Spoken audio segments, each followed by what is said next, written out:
Teremos agora, como dissemos, a palestra magna neste primeiro congresso, cujo tema é mineração e desenvolvimento sustentável, com ênfase em aspectos econômicos, que será conduzida pelo ex-ministro da Fazenda e do Planejamento, Paulo Roberto Haddad. Dr. Paulo Haddad é ex-ministro da Fazenda e do Planejamento no governo Itamar Franco. Paulo Haddad é graduado em Economia pela Faculdade de Ciências Econômicas da Universidade Federal de Minas Gerais e especialista em Planejamento Econômico pelo Instituto de Estudos Sociais de Haia, Holanda. Foi professor titular da Faculdade de Ciências Econômicas da UFMG, fundador e primeiro diretor do Centro de Desenvolvimento e Planejamento Regional daquela mesma instituição.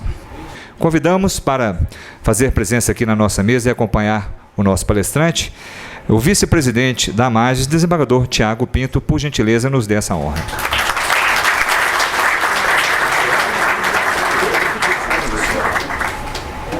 Boa noite a todos, autoridades presentes, meus senhores e minhas senhoras. O objetivo dessa exposição é dar uma visão de conjunto do papel da mineração no processo de desenvolvimento nacional e especificamente no processo de desenvolvimento de Minas Gerais. A primeira parte da palestra, eu pretendo mostrar como a mineração se desenvolveu em 3 etapas da história econômica brasileira. Como o assunto é muito amplo, eu vou considerar 3 modelos de desenvolvimento que ocorreram na nossa história. Do período colonial até a crise de 29, nós podemos dizer que a economia brasileira cresceu segundo o modelo primário exportador. O que significa isso? Na divisão internacional do trabalho, enquanto a Inglaterra, os Estados Unidos, a França produziam e exportavam produtos industriais, muitos países da África, da América Latina, inclusive o Brasil, tinham a sua dinâmica de crescimento na exportação de produtos primários. Nós exportávamos alimentos, madeira, minérios, ouro, prata, minério de ferro, manganês, exportamos fardos de algodão. Então, nós caracterizamos essa economia como uma economia primária exportadora. O que caracteriza esse modelo primário exportador são 2 fatos importantes. Primeiro, o que a gente exportava tinha baixo conteúdo tecnológico. Nós exportamos, na verdade, produtos que eram intensivos de clima adequado, fertilidade do solo, abundância de recursos naturais, posição geográfica, ou seja, todos os fatores que não eram especializados. E isso foi caminhando, a gente exportava produtos primários, com a receita cambial nós importávamos produtos industrializados da Europa, dos Estados Unidos e de outros países, e à medida que havia crises cambiais, de alguma forma aparecia uma substituição de importações. Ou seja, nós conseguimos produzir internamente aquilo que era importado, por falta de reserva cambial, por falta de divisas para fazer as importações. Inicialmente, a indústria têxtil, a indústria de alimento, a indústria de calçados, a indústria de bens duráveis, de bens não duráveis de consumo. Esse quadro veio se caracterizando até a chegada do presidente Juscelino Kubitschek no poder, quando ele estrutura um modelo de substituição de importações. O modelo de substituição de importações foi um trabalho corajoso de um grande estadista que programou 56 metas. Uma das metas era a construção de Brasília, e tinha as metas para a substituição de importações de automóveis, de produtos químicos, de produtos cerâmicos, etc. Quando sai do governo o presidente Kubitschek, o Brasil era o país do terceiro mundo com a indústria mais moderna entre todos eles. Mas nesse processo de industrialização do Brasil, nós desenvolvemos um preconceito muito forte contra minérios e produtos agrícolas. Ao valorizar a industrialização, a CEPAL e o BNDES, que formularam o programa de metas, desenvolveram uma série de argumentos que continuam na consciência popular brasileira. Os argumentos são os seguintes, baseados na teoria de Raul Prebisch, o economista argentino, que era presidente da CEPAL. Os argumentos são os seguintes: um país que se especializa em produtos primários, minérios e proteína animal, proteína vegetal, ele não tem um horizonte de desenvolvimento muito grande, por 3 motivos. Primeiro, há uma tendência à deterioração nas relações de troca. Como a entrada de concorrentes é muito grande, por causa da facilidade de entrada no setor, a oferta de produtos primários se intensifica rapidamente. Exemplo do café. O café era um produto brasileiro, passou para a Colômbia, e em anos mais recentes, o segundo produtor mundial de café é o Vietnã, que não consome café, consome chá. Bom, então o que você precisa? Clima, fertilidade de solo, abundância de recursos naturais, mão de obra não qualificada e semi-qualificada, ou seja, a condição de entrada de concorrentes é relativamente mais fácil. Então isso provocaria, segundo Prebisch, uma deterioração nas relações de troca, ou seja, você tem que mandar mais e mais fardos de algodão ano a ano para conseguir comprar o mesmo Fusca da Alemanha. Ou você tem que mandar mais e mais sacas de café para conseguir importar algum produto durável de consumo. Então essa tese ficou. A segunda tese é que você tem uma capacidade de substituir produtos que têm intensidade de recursos naturais com mais facilidade. Fibras sintéticas contra fibras naturais. Você pode substituir diferentes tipos de carne, você pode substituir diferentes produtos de alimentos. Você pode miniaturizar os produtos industriais usando menor intensidade de produtos naturais. Você tem, por exemplo, uma comparação entre a quantidade de recursos naturais de uma televisão antiga e a quantidade de televisão atualmente. Você pode melhorar a tecnologia e economizar a quantidade de minério de ferro por tonelada de aço. E o terceiro argumento, à medida que a renda do mundo aumentava, você consumia relativamente menos alimentos. Uma pessoa de renda alta, uma família de renda alta consome 11% de alimentos, uma família de renda baixa consome 32% da renda em alimentos. Isso aconteceria entre as nações. Muito bem. Ficou esse sentimento na consciência popular de que, para se desenvolver, você precisa de indústria. Você precisa de indústria tecnológica, indústria eletrônica, siderurgia, petroquímica, etc. Bom, o terceiro modelo, então, o segundo modelo é de substituição de importações. No primeiro modelo, a mineração tinha um papel importante. No segundo modelo, a mineração alimentou o processo de industrialização. No terceiro modelo, é o modelo da globalização econômica, quando, a partir de 1990, o Brasil abriu o seu comércio internacional, derrubou as barreiras e facilitou a entrada e saída de capitais estrangeiros, de mercadorias e serviços, nós passamos a exportar por mês o que a gente exportava por ano há 20 anos atrás. Então, a dinâmica do crescimento passou a depender muito da integração do Brasil no processo de globalização. Esse modelo é chamado de integração competitiva.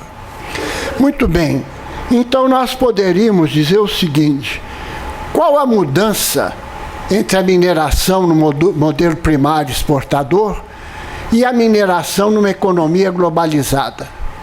Bom, em primeiro lugar, nós temos que observar o seguinte: com a entrada da China, da Índia, dos países do Sudeste Asiático no mercado internacional, com a melhoria da renda, da distribuição de renda em vários países, como é o caso brasileiro, em que nós incorporamos 100 milhões de pessoas no mercado consumidor, e com o desenvolvimento e a urbanização dos países, aconteceu que a demanda para produtos intensivos de recursos naturais mudou de patamar. Quer dizer, há hoje uma mudança muito grande da demanda do mercado de minério, de alimento, de proteína animal, de proteína vegetal, de papel e celulose, etc. Essa demanda fez com que nós puséssemos em questão o chamado modelo cepalino de desenvolvimento em relação ao modelo aos produtos primários. Primeiro, com a avalanche de demanda que há para produtos intensivos de recursos naturais, a mineração e o agronegócio começaram a se desenvolver aceleradamente no Brasil. Hoje, a mineração, nos últimos 10 anos, é responsável por 180 bilhões de dólares na formação das reservas cambiais brasileiras. Ou seja, o agronegócio com 45 bilhões de superávit na balança comercial por ano, e a mineração com em torno de 20 a 30 bilhões de superávit na balança comercial por ano, juntos, elas é que têm formado grande parte das reservas cambiais brasileiras. Isso é fundamental.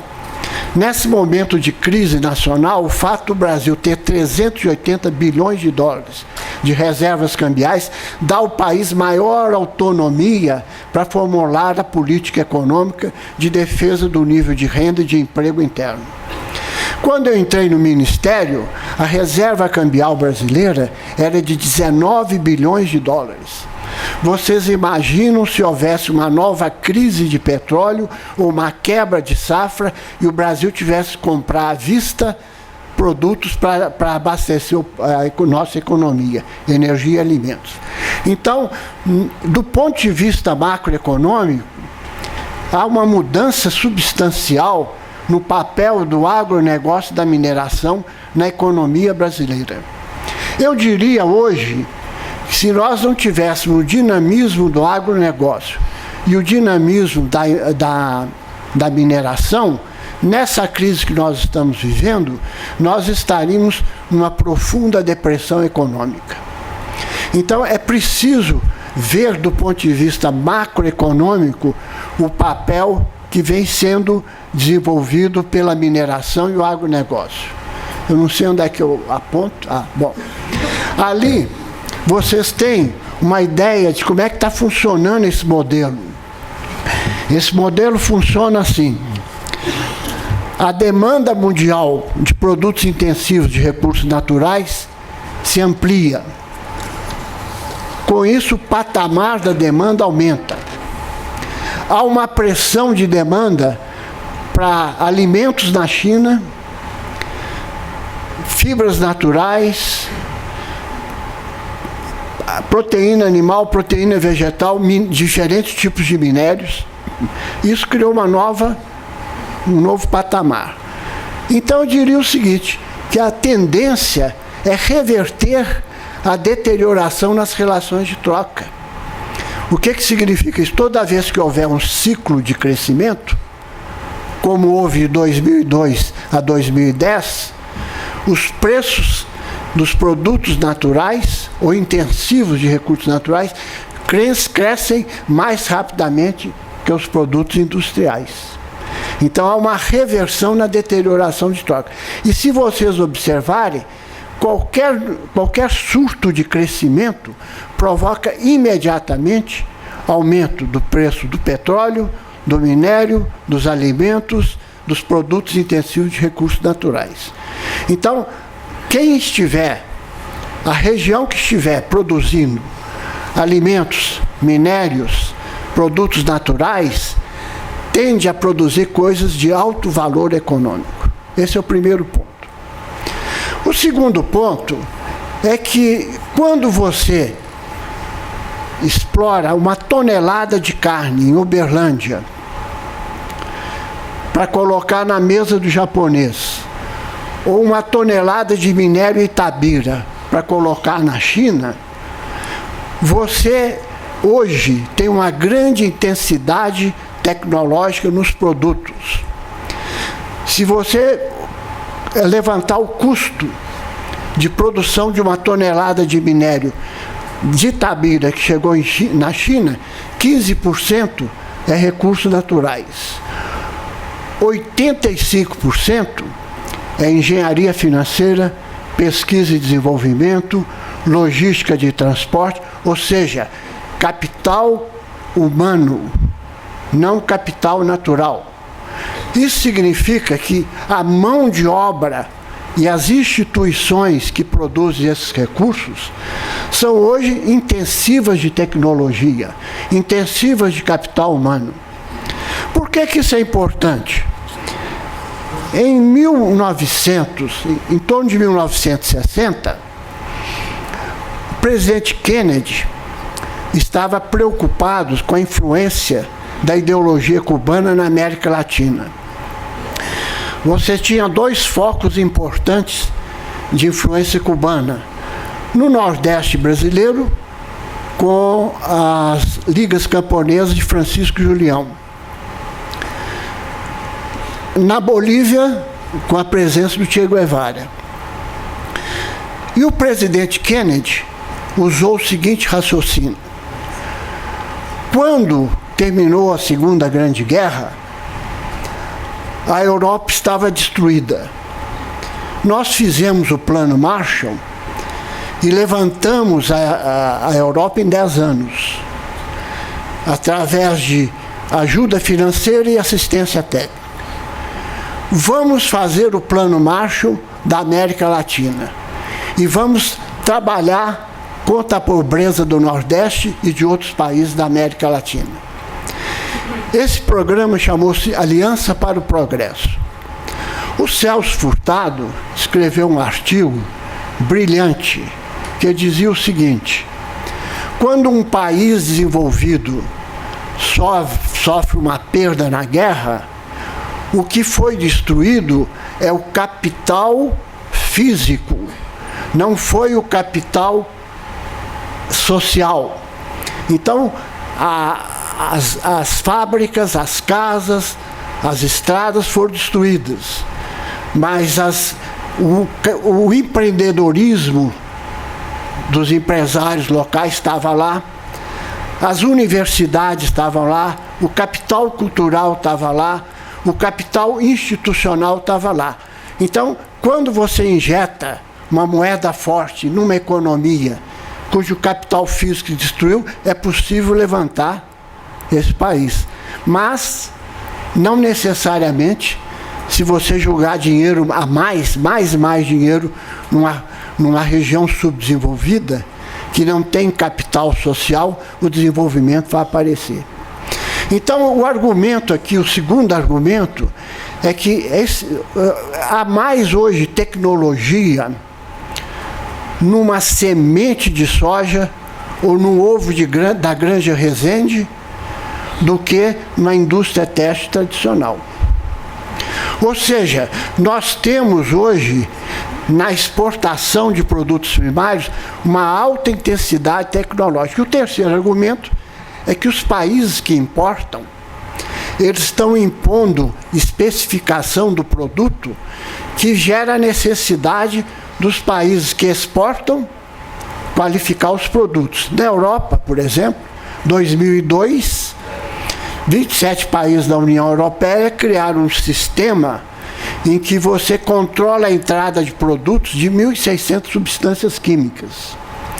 Foi instalado na Finlândia um grande laboratório, e se no Vale de Jequitinhonha ou em Montes Claros você produziu extrato de tomate para exportar para um dos 27 países, a exportação pode voltar se tiver alguma substância química que é proibida naqueles países. Esse programa chama REACH.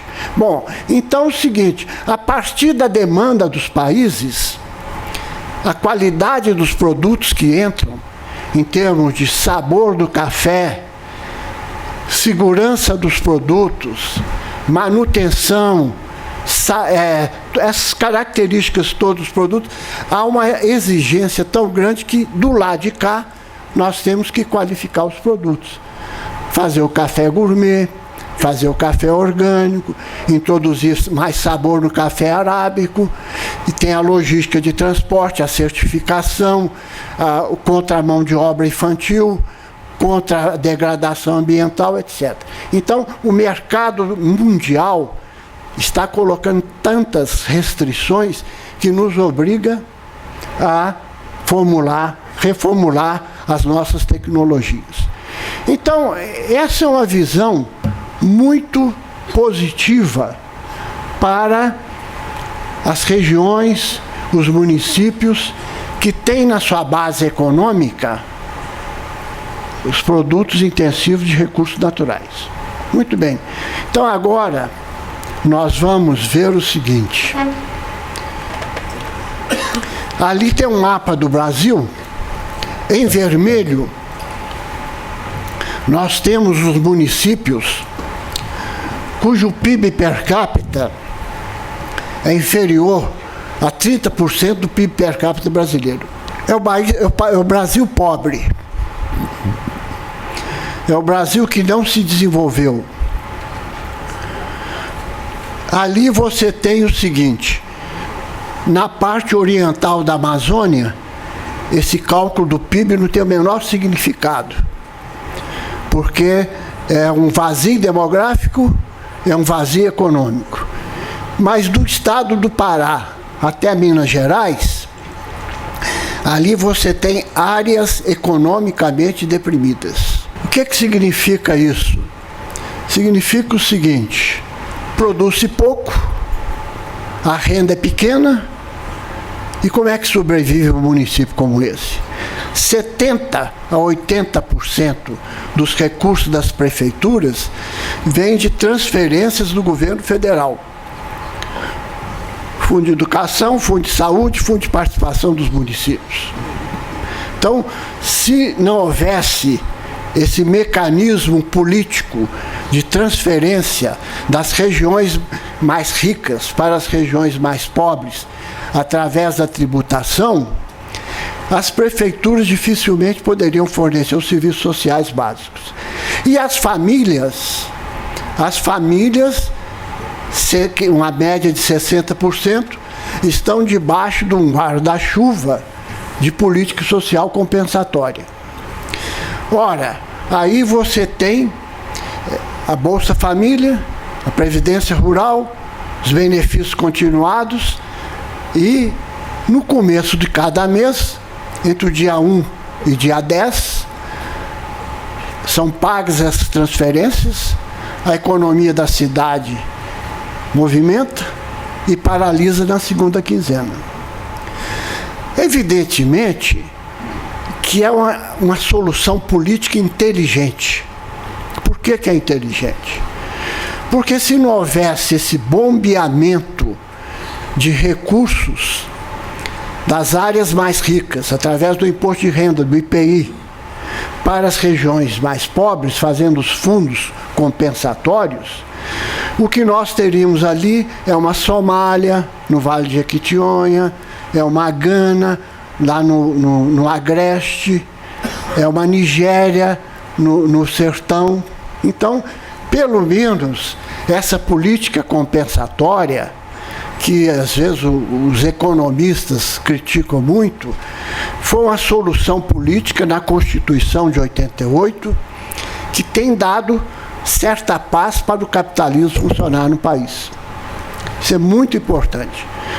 Então, quando você começa a fazer o ajuste fiscal e não toma cuidado com essa modelagem que nós construímos na nossa história, é muito perigoso você jogar essas áreas numa profunda depressão econômica. Muito bem. Agora, se você olhar o azul são os municípios que têm o PIB per capita maior, mais do que 100%, mais do que o dobro do PIB per capita brasileiro. Ora, isso significa que quem que está bem nesse cenário? Centro-norte do Mato Grosso, Triângulo Mineiro, oeste do Maranhão, oeste da Bahia, sul do Maranhão, sul de Rondônia, são os municípios do agronegócio. Estão muito bem. Primavera do Leste, Sorriso, Sinop, Vilhena, Uberlândia, Uberaba, são municípios que estão muito bem nos indicadores econômicos. E todos os municípios de mineração capitalista moderna.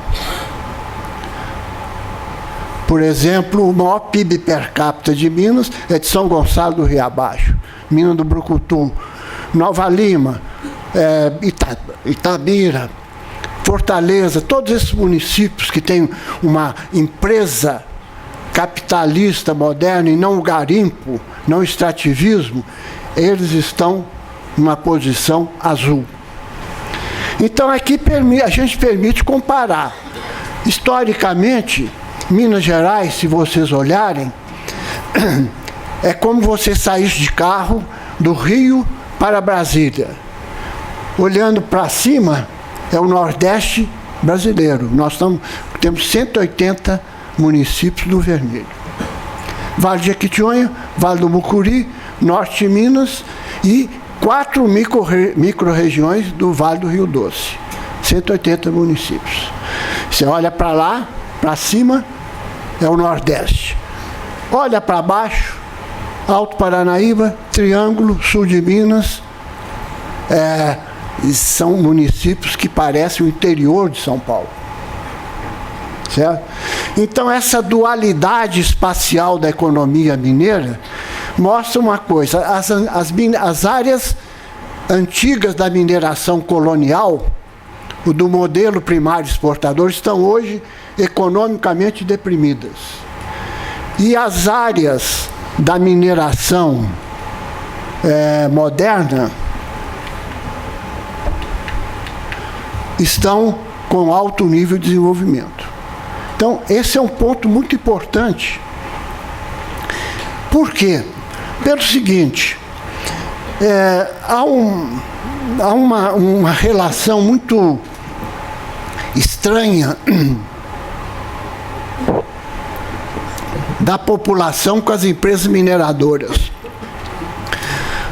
Você está numa cidade, você está gerando emprego, você está gerando renda, você está aumentando a base tributável do município e a população tem uma imagem negativa do empreendimento.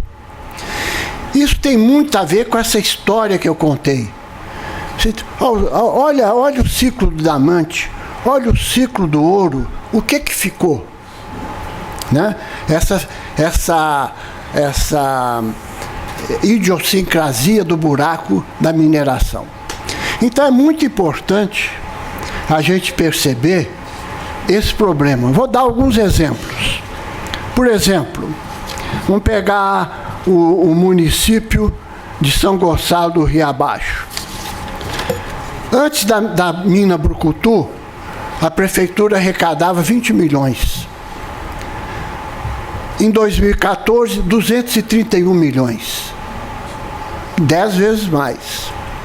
Você pega o salário médio antes da mina e o salário médio depois da mina, o salário médio aumenta 5 vezes mais, 500%. Então, eu vou pegar um outro exemplo. Vamos pegar Parauapebas, onde tem o projeto Carajás. Eu fiz um exercício lá e somei nesses 40 anos de projeto Carajás no município de Parauapebas, foi gerando uma arrecadação crescente. O orçamento do município hoje é 1 bilhão e 500 milhões, para 200 mil habitantes.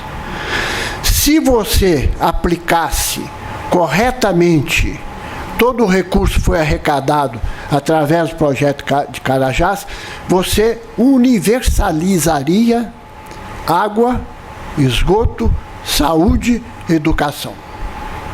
O déficit zero. Fome zero.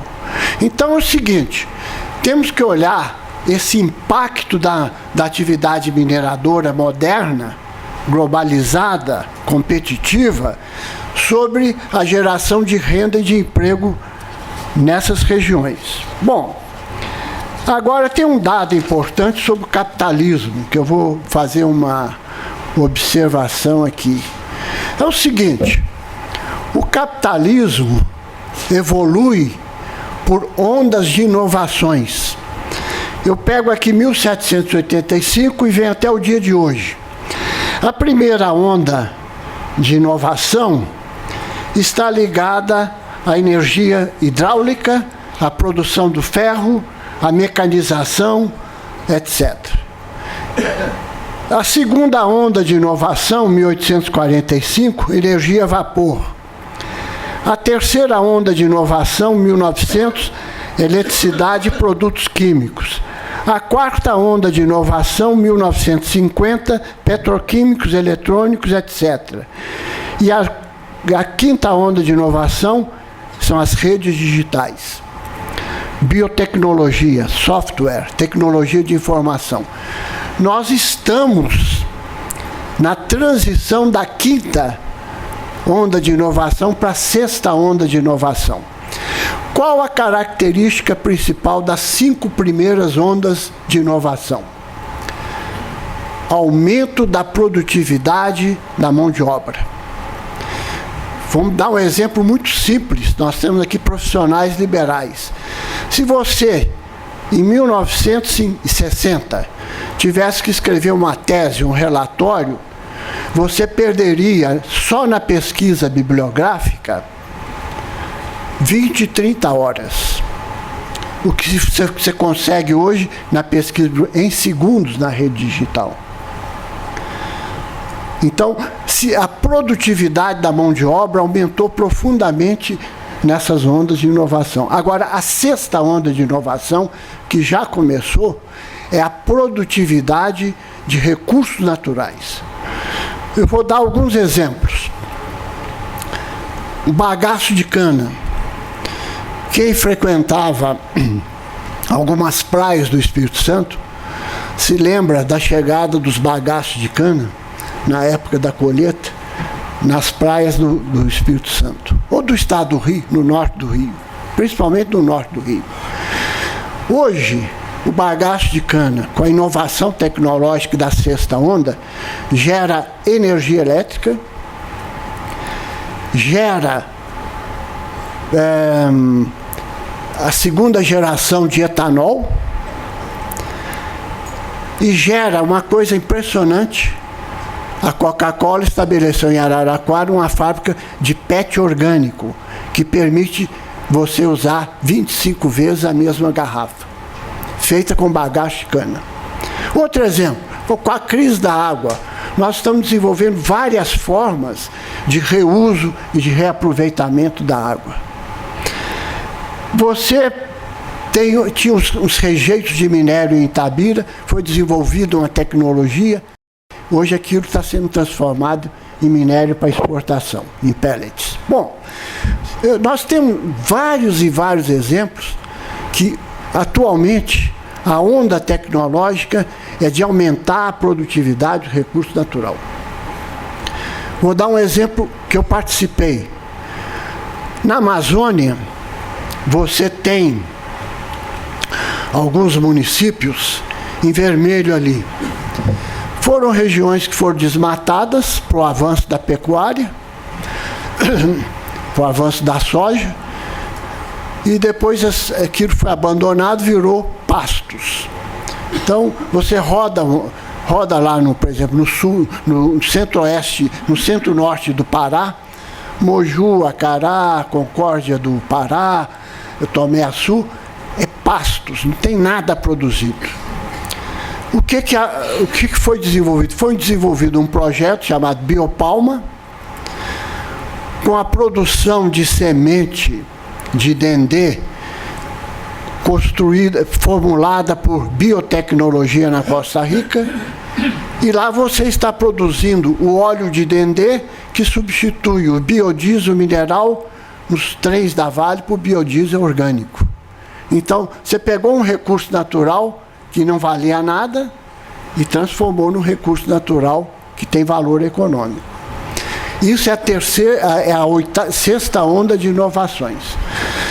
Nós temos um caso aqui muito importante, que é o seguinte: em 1960, nos anos 60, o cerrado, que constitui 60% da área geográfica do Brasil, não tinha valor econômico.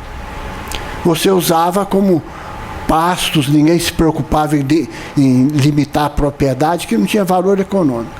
O ministro Alisson Paulinelli saiu da Universidade de Viçosa, de Lavras, foi ser secretário da Agricultura do governador Rondon Pacheco, apoiou o desenvolvimento tecnológico numa experiência em São Gotardo, no PADAP, Programa do Alto Paranaíba, e conseguiu desenvolver tecnologia para explorar a produção de sequeiro e a produção de irrigação no Cerrado. O presidente Geisel viu aquilo, eu estava presente quando ele foi ver a primeira colheita lá em São Gotardo, e trouxe o ministro para ministro da Agricultura. E, de repente, você tem hoje o maior celeiro de alimentos, de proteína animal e vegetal no mundo, que é a região do Cerrado brasileiro. Então é o seguinte: o que é um recurso natural? Depende não da característica física dele, mas da tecnologia, da demanda, do mercado, etc. Quando o preço do minério sobe, minas que não eram foram desativadas ressurgem das cinzas. Pastos que eram inúteis se transformam em produção de biodiesel de dendê. Então, é preciso que a gente reformule o nosso modo de pensar sobre os recursos naturais. Bom, aí então, para não esticar muito a exposição, nós chegamos nos conflitos que a mineração provoca. Nós temos aqui um gráfico, deixa eu ver lá, dá o ciclo de uma mina. Você tem uma fase de implantação, aí a produção sobe, depois ela sobe em ritmo crescente, depois ritmo decrescente, estabiliza e se exaure. Quando você tem uma região mineradora, como o sudeste do Pará, ou quadrilátero ferrífero, a mineração consegue desenvolver a região. Porque enquanto está terminando um projeto, outra mina está sendo aberta, outro produto está sendo aberto. Então, você tem projetos Carajás, Sossego, S11D, minas de manganês, miga de ouro. Quando tem a província mineral, a exaustão é compensada pelo início de outra mina. Bom, aí nós temos vários conflitos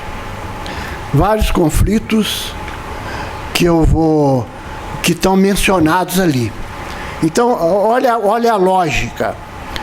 A demanda mundial para produtos intensivos minerais aumenta.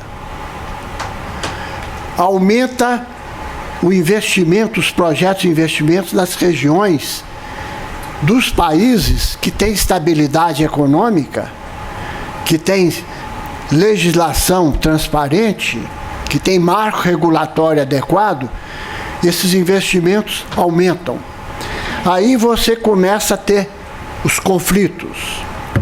Na fase de implantação, foi citado aqui pelo presidente do tribunal, o que acontece? Você tem uma cidade tradicional, com 10, 15 mil habitantes, e chega uma tropa de trabalhadores, 10 mil, para a fase de implantação.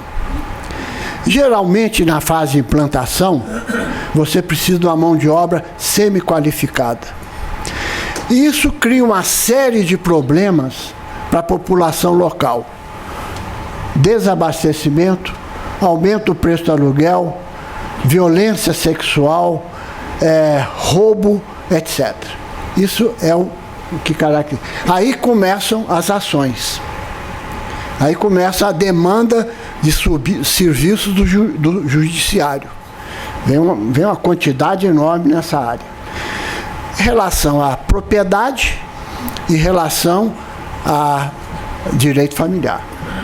Bom, esse período acontece porque não tem planejamento. Se houvesse planejamento, como poderia ser? Um convênio da empresa mineradora com a APM para fazer durante a fase de implantação, um regime especial de segurança. A localização do canteiro de obra ser feito de tal forma que deixe um legado para a comunidade. Campo de futebol, quartos, hospedagem, etc. Você teria que ter um acordo com a Secretaria da Saúde, o Ministério da Saúde, para controle de doenças epidêmicas e sexualmente transmissíveis. Ou seja, é possível você planejar a fase de implantação e evitar essa avalanche de causas que aparecem no tribunal. Bom, na segunda fase a preocupação é outra. Você começa a operar, você tem 20 mil pessoas no canteiro de obra e 5 mil operando. O perfil de mão de obra, o perfil do trabalhador na fase de implantação é diferente do perfil de qualificação na fase de operação. Você precisa de pessoas mais qualificadas para operar do que para construir.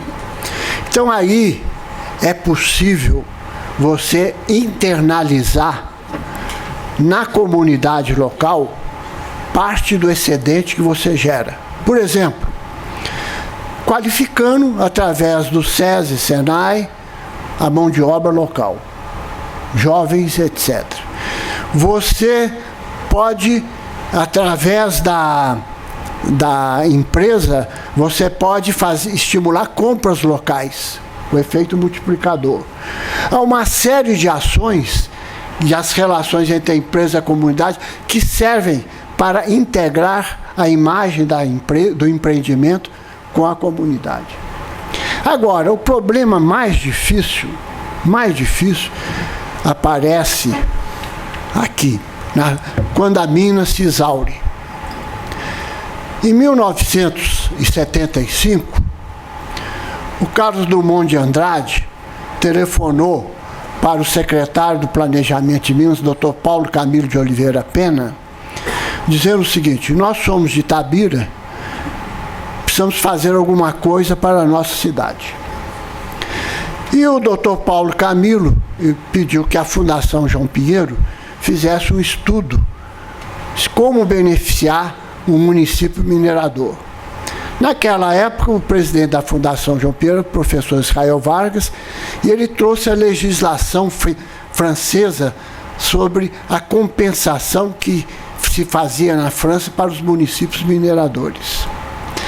Aí, então, eu participei, um documento onde foi criado o royalty do minério. Chamava Fundo de Exaustão. Era um recurso que não era imposto, era um fundo compensatório que você entregava para os municípios para que eles pudessem lidar com os danos causados pelo processo de implantação e operação do projeto de mineração. O que eram esses danos? Era excedente de imigrantes, terminada a obra, aquela população não qualificada que não vai ter emprego na mina, forma uma favela na região, a marginalidade social, a pobreza, etc. Você faz um lumpen proletariado ali naquela área. Muito bem, então, esse royalty do minério foi pensado aqui, nessa cidade, e foi levado para a Constituição de 88 e nasceu o CEFEM. Qual é o problema do CEFEM e por que há tanta insatisfação legítima dos prefeitos com a contribuição financeira para a extração mineral? Pelo seguinte motivo: na discussão da reforma tributária na Constituição de 88, os impostos únicos, imposto único sobre minério, imposto único sobre combustível, imposto único sobre transporte, foram absorvidos basicamente pelo ICMS. Na conta de telefone antiga, você tinha o imposto único sobre telecomunicação. Na conta de telefone nova, você tem o ICMS. E foi criado o CEFEM para compensar os municípios. Mas acontece que esse índice do CEFEM não é suficiente para que os municípios possam enfrentar, pelo menos na primeira etapa, todos os problemas que aparecem. Então, o que acontece? Não se deve julgar para a empresa o aumento de uma carga tributária. Por quê? Estudos que eu acompanhei foram escolhidos 12 minérios e 13 países do mundo, o Brasil inclusive, e estudada a carga tributária geral, total, não do município, sobre os impostos. Dos 12 minérios, o Brasil tem 8 minérios que têm a maior carga tributária do mundo. 2 minérios que têm a segunda carga tributária e 2 que têm a terceira carga tributária. Então você não pode resolver o problema assim, aumenta o CEFEM e passa para a empresa. Não. Você tem que redistribuir o bolo da carga tributária que nasce através da exploração minerária. Senão as empresas perdem competitividade, principalmente em fase de preços decadentes. Bom, acontece, então, que a grande questão que se coloca é a questão do conflito ambiental. E por que acontece isso? Acontece isso pelo seguinte: o valor econômico da natureza tem 4 dimensões. Valor de uso, quer dizer, a natureza te alimenta, a natureza te dá ar puro, a natureza te dá os peixes, te dá os frutos, te dá a madeira, te dá a bioenergia, etc. Então, primeira coisa, o habitante da Amazônia, das cidades da Amazônia, vê a natureza como valor de uso.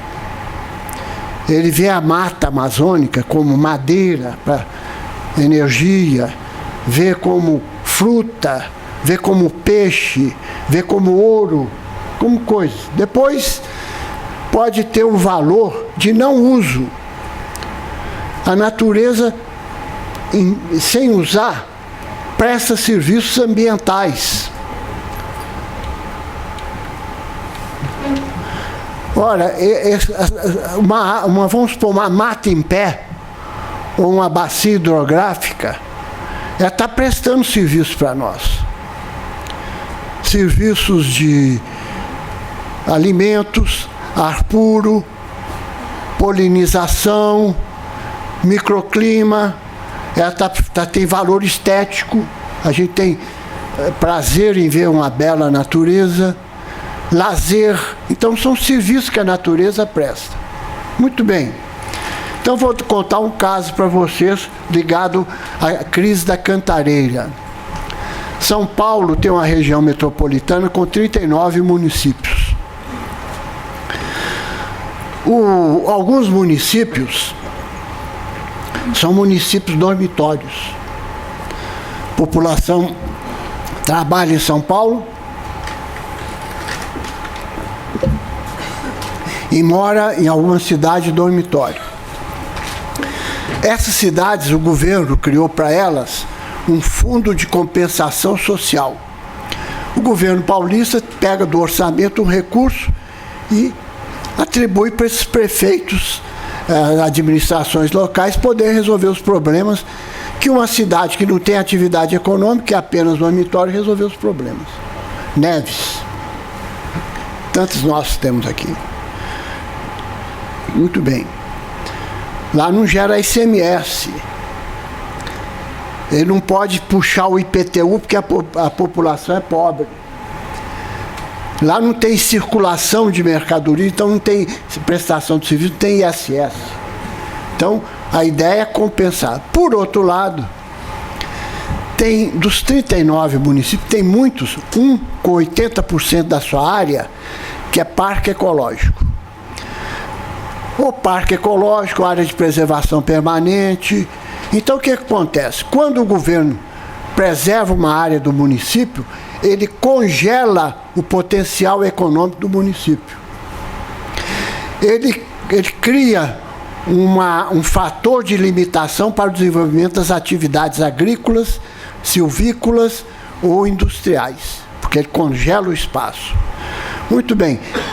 É importante que você crie um fundo de compensação para esses municípios cujo potencial de desenvolvimento foi congelado. Por quê? Porque aquelas matas atlânticas que tem lá, elas prestam serviços ambientais, de preservação dos mananciais, de purificação do ar, de polinização, vários serviços que estão mencionados ali. Então, é também um reconhecimento que a natureza presta serviço. Como que você paga isso? Na conta de água do consumidor da Sabesp, ou no fundo fiscal. Por quê? Porque senão esses municípios não têm o menor interesse em preservar os mananciais. Muito bem. Então, o que acontece no conflito ambiental? É que tem várias concepções de qual é a ideologia que deve prevalecer.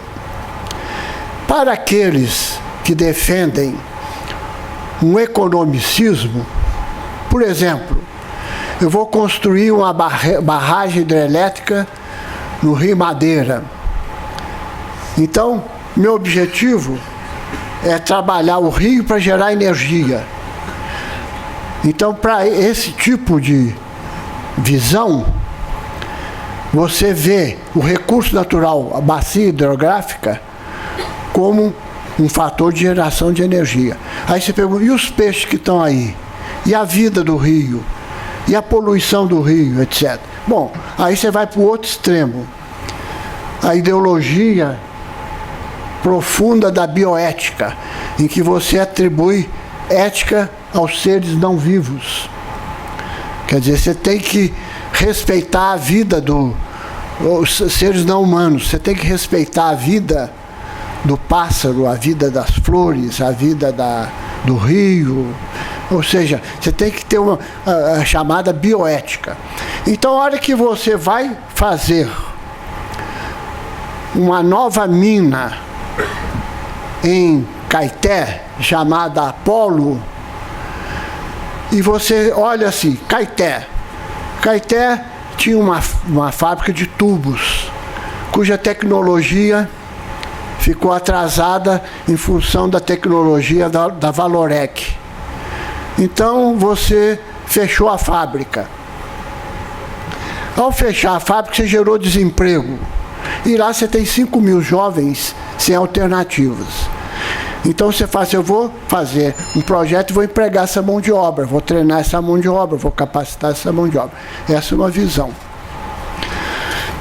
Por outro lado, você tem os ambientalistas que chegam e dizem, olha, tem aqui a Serra da Gandarela. Ela tem uns mananciais que alimentam abastecimento da região metropolitana de Belo Horizonte. Ela tem valor em si mesmo, ela tem valor espiritual, tem valor estético, ela ajuda o microclima da região metropolitana. Então, vamos discutir. Aí começa, aí que entra a importância desse seminário, começa um jogo de força. Força política, força de mobilização. Ganha um lado total e o outro lado perde totalmente. Então você desiste do projeto e preserva a serra. Ora, como é que você resolve esse problema? Você resolve esse problema com um marco regulatório muito adequado, com uma legislação ambiental muito adequada e com os juízes, os procuradores, os desembargadores fazendo a gestão do conflito. Aí que esse seminário é importante. Quanto mais se conhece da natureza desses conflitos, mais a justiça tem condições de dizer como resolver os problemas. Por quê? Porque é sempre possível, através de um processo de negociação, de modificação do projeto, você chegar a alguma solução que seja justa para os dois objetivos. É possível conciliar a exploração minerária com o desenvolvimento sustentável. Vou dar um outro exemplo. Em 1980, eu era secretário de Planejamento, o governador Francelino Pereira foi a Brasília e recebeu a informação que o governo federal ia construir um aeroporto aqui na região metropolitana. Um aeroporto internacional e outro em São Paulo, que São Paulo já estava decidido que ia ser em Cumbica e que Belo Horizonte já tinha que estudar onde localizar o projeto. Aqui tinha um órgão de planejamento chamado Plambel, e o Plambel estudou a necessidade de criar um outro eixo, um vetor novo para desenvolver a região metropolitana, que estava concentrando muito aqui na Zona Sul. Então, foi escolhido o local de Confins justamente para criar o vetor norte, para criar um vetor de ocupação alternativa para a região metropolitana. Quando foi escolhido o local, não havia legislação ambiental, não havia EIA-RIMA, não havia toda esses instrumentos da política ambiental. Morava aqui em Macacos um líder budista que nos procurou na secretaria e falou, olha, toma cuidado, porque o aeroporto vai ficar em cima de grutas de calcário, onde tem rio subterrâneo. Então nós chamamos as empreiteiras e falamos, reformula o projeto para preservar essa área. O custo do projeto aumentou de 3% e a área foi preservada. Então isso significa o seguinte, há sempre algum mecanismo de negociação, de compensação, que permite a convivência do meio ambiente, dos ecossistemas com a mineração. Para as mineradoras, isso é fundamental.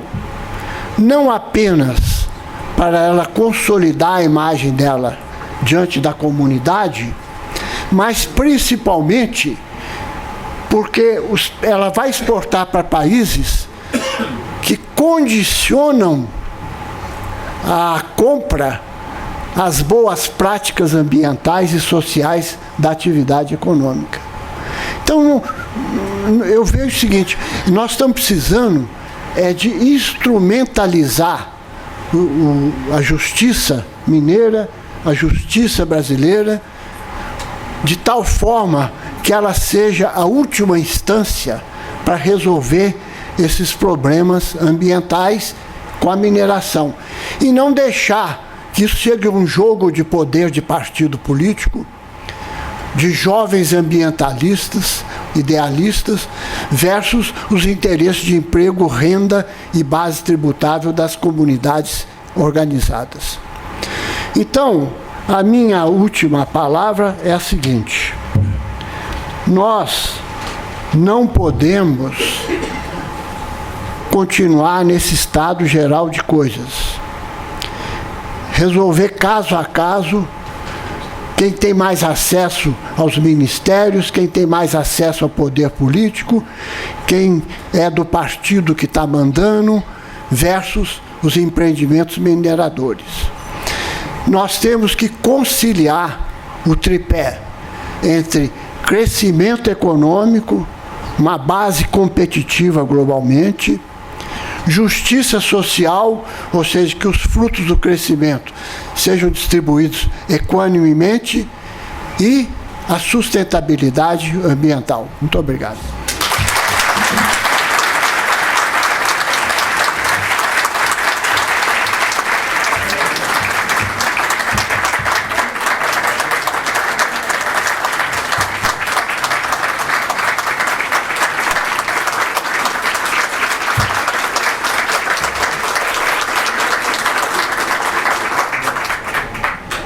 Eu quero fazer o primeiro registro de que o nosso congresso começou bem.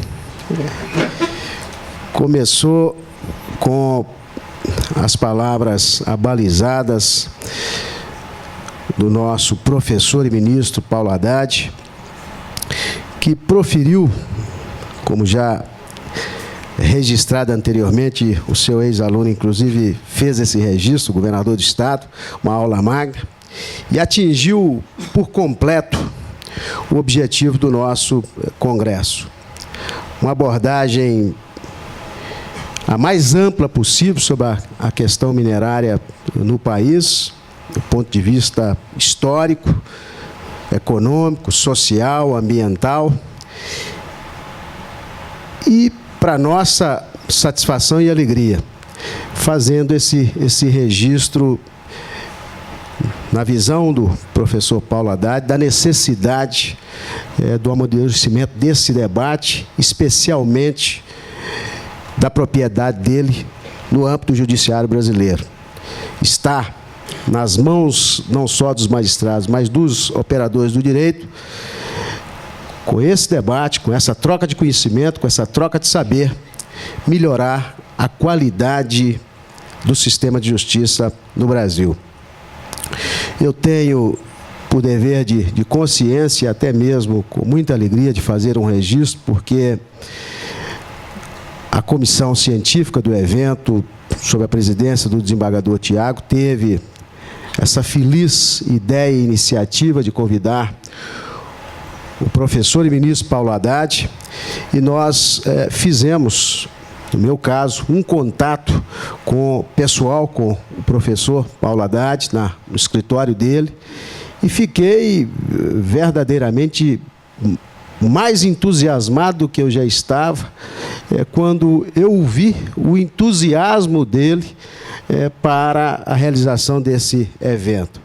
Dizer que o professor Paulo Haddad não está recebendo nenhum centavo para estar aqui hoje, está aqui tão somente pelo compromisso social que tem, pelo compromisso cidadão que tem, de melhorar a qualidade de vida de todos nós brasileiros, em especial de nós mineiros. Portanto, professor, o respeito, a admiração e a gratidão da Associação dos Magistrados Brasileiros por esse momento singular, ímpar, de profundo conhecimento que o senhor nos transmitiu através das suas sábias palavras.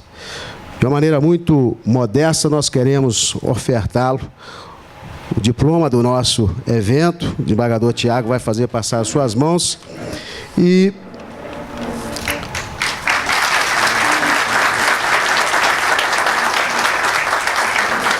uma modesta lembrança da associação. Mas mais do que isso, nós queremos estreitar cada vez mais as relações com o senhor, ter sempre os seus ensinamentos, os seus conhecimentos, porque dessa forma o senhor está contribuindo para um judiciário melhor e para um Brasil melhor. Muito obrigado, que Deus lhe pague muito.